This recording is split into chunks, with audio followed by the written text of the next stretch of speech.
You told me about a homeless man, and he couldn't even look in your eyes. You went to a shelter, and he's looking down. How in the world did you coach him to sing? I'll tell you what.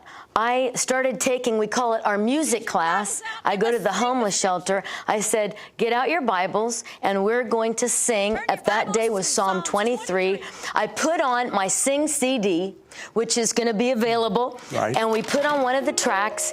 And at first, he was kind of just looking at his phone.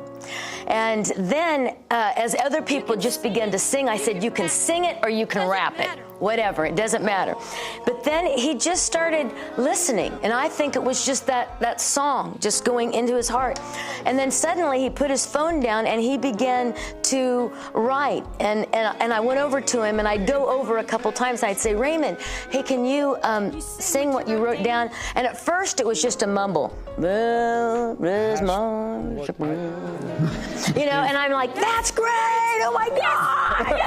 Can I hire you as a cheerleader? Yes, I will, if we're talking about singing the Bible. But then I just said, will you do it again? And I went to other people, and then he just stood up, like he took the mic, and he stood up in front of everybody, and he goes, the Lord is my shepherd. I have everything I need. And then he was like, oh yeah, you know.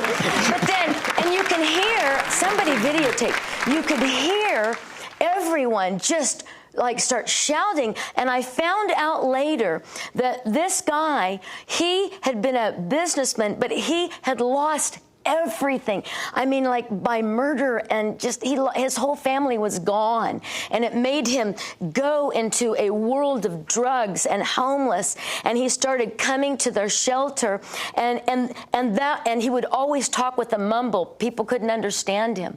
But that day, when he took that mic and said, the Lord is my shepherd, I have everything I need, that's the first time they heard him literally sing and speak a word that they understood. That is the power of singing the Bible. A month later, my friend Eli Rose, called me and said, hey, I'm standing here with Raymond, and I want you to know he's going into treatment. He wanted you to know that. And I just talked with her last week, and she said he's doing really good. And this was over a year ago.